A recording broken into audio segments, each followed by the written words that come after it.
বাইরের দেশের ছাত্ররা পরীক্ষায় কীভাবে চিটিং করে সেটা কি আপনি জানেন? এমন কিছু খাবার আছে যেগুলো আমরা স্বাস্থ্যকর ভেবে প্রতিদিনই খেয়ে থাকি, কিন্তু বাস্তবে সেগুলো শরীরের জন্য অত্যন্ত ক্ষতিকারক। সেই খাবারগুলো কি জানেন? হাতের লেখা দেখে নকল ডাক্তার ধরার ঘটনাটা কি আপনারা শুনেছেন? বন্ধুরা, এমনই সব চমকপ্রদ অজানা তথ্য জানার জন্য ভিডিওটা শেষ পর্যন্ত অবশ্যই দেখুন। তাহলে চলুন শুরু করা যাক। নাম্বার 1, বন্ধুরা, দাঁত দিয়ে আংটি বানানোর কথা কখনো শুনেছেন? শুনতে অবাক লাগলেও এটা কোনো সাধারণ দাঁতের আংটি নয়, বরং স্যার আইজ্যাক নিউটনের দাঁত দিয়ে তৈরি একটি আংটি।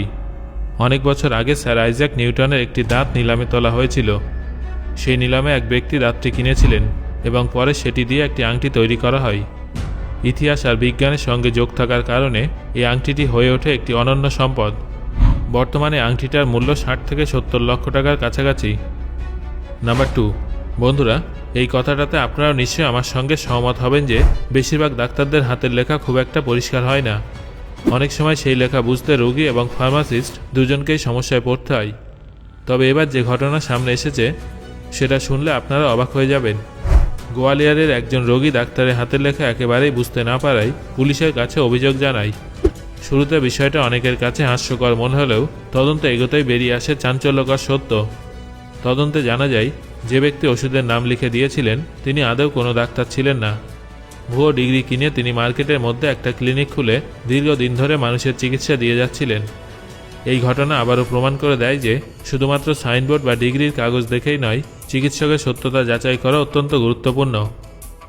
নাম্বার 3, প্লে স্টেশন বললে আমাদের মাথায় সবার আগে আসে গেমিং কনসোল আর কন্ট্রোলারের কথা।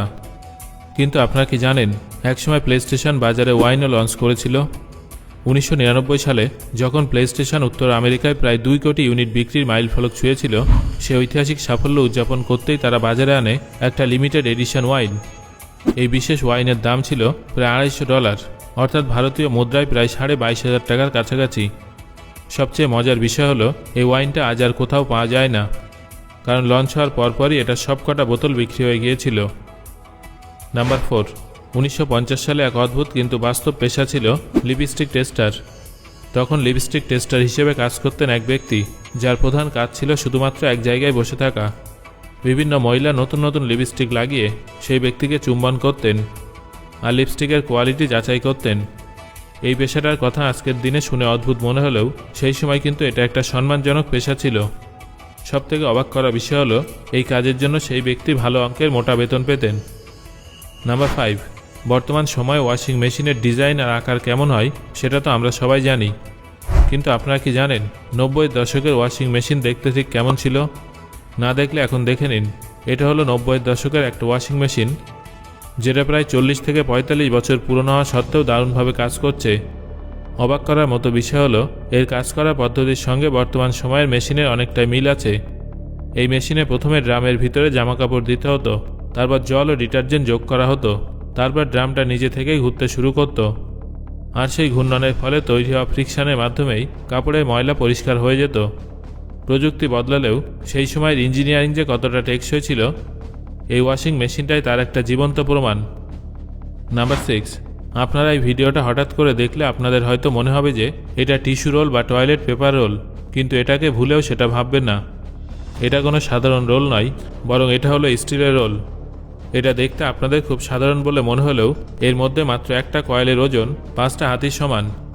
আর এই ধরনের প্রায় 7,000 কয়েল একসঙ্গে জাহাজে লোড করা হয়েছে। দেখতে সাধারণ হলেও শিল্প জগতের এই বিশাল কাঠামোগুলো যে কতটা শক্তিশালী আর ভারী সেটা না জানলে বিশ্বাস করাই কঠিন।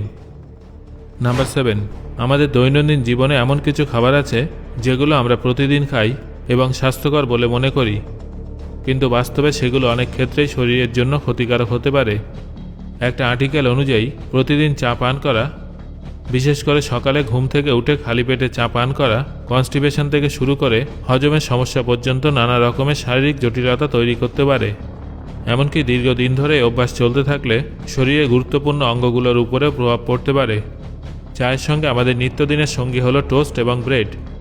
এই দুটোই দেখতে খুব স্বাস্থ্যকর মনে হলেও সেগুলো কিন্তু বেশিরভাগ ক্ষেত্রেই ময়দা দিয়ে তৈরি হয়ে থাকে।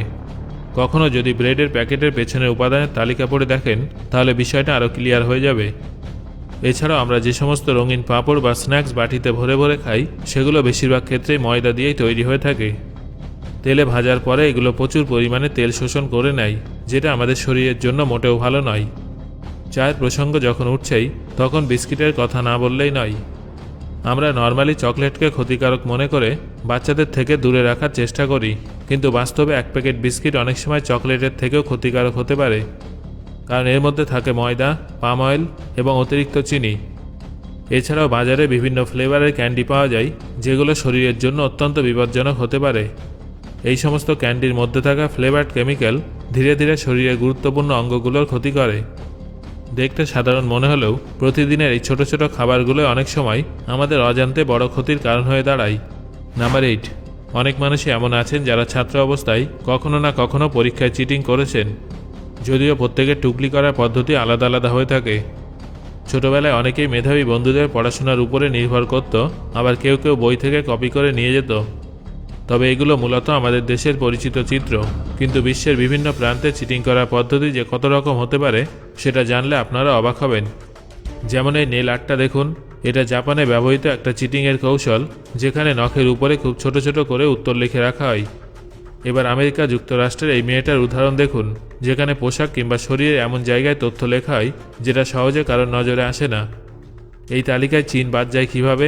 একবার এই পেনটা ভালো করে লক্ষ্য করুন। বাইরে থেকে একেবারেই সাধারণ মনে হলেও ভেতরে পুরো উত্তর লেখা আছে। এমনকি কেউ কেউ বোতলের লেবেল বা কাগজে স্যাম্পল প্রশ্নপত্র প্রিন্ট করে রাখে। দেশ আলাদা হলেও পরীক্ষায় চিটিং করার কৌশল যে মানুষের কল্পনা শক্তির সীমা ছাড়িয়ে যায়, এই উদাহরণগুলো সেটাই প্রমাণ করে।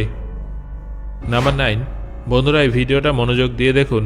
লক্ষ্য করবেন কিভাবে একটা সামুদ্রিক কচ্ছপ তার মুখ থেকে খাবার ফেলে দিচ্ছে। হয়তো খাবারটার স্বাদ তার টেস্ট বাডে পছন্দ হয়নি। এক্সপার্টদের মতে কিছু কিছু সামুদ্রিক কচ্ছপ তাদের খাবার বাছাই করার ক্ষেত্রে সত্যি একটু বেশি চুজি হয়ে থাকে। তারা সমস্ত ধরনের খাবার খায় না এবং পছন্দ না হলে তার সঙ্গে সঙ্গে ফেলে দেয়। এই ভিডিওতে সেই আচরণটা স্পষ্টভাবে ফুটে উঠছে, যা দেখলে বোঝা যায় বন্য প্রাণীরাও খাবারের ব্যাপারে নিজেদের পছন্দ অপছন্দ প্রকাশ করতে পারে। নাম্বার 10, বন্ধুরা আপেল হলো এমন একটা ফল যার অনেক ভ্যারাইটি আছে, যদিও সময়ের সঙ্গে সঙ্গে এর ভ্যারাইটি ক্রমশ কমে যাচ্ছে। কিন্তু টম ব্রাউন নামের একজন ইঞ্জিনিয়ার রয়েছেন, যিনি 25 বছরের মধ্যে 1200-এরও অধিক আপেল ভ্যারাইটি সংরক্ষণ করেছেন এবং সেগুলোকে উধাও হওয়ার হাত থেকে বাঁচিয়েছেন। তিনি এই সমস্ত ধরনের আপেলের প্রজাতি প্রিজার্ভ করে রেখেছেন। ইনস্টাগ্রামের বর্তমান লেআউট কেমন সেটা তো আপনারা নিশ্চয়ই জানেন, কিন্তু ইনস্টাগ্রাম তার সূচনা পর্বে কেমন ছিল সেটা কি আপনারা জানেন? একবার সেই পুরনো ছবিটা দেখে নিন। তখন ইনস্টাগ্রামের লোগো এখনকার মতো রঙিন ছিল না, আর কোনো সেলিব্রিটিও ইনস্টাগ্রাম সম্পর্কে তেমন কিছুই জানতেন না।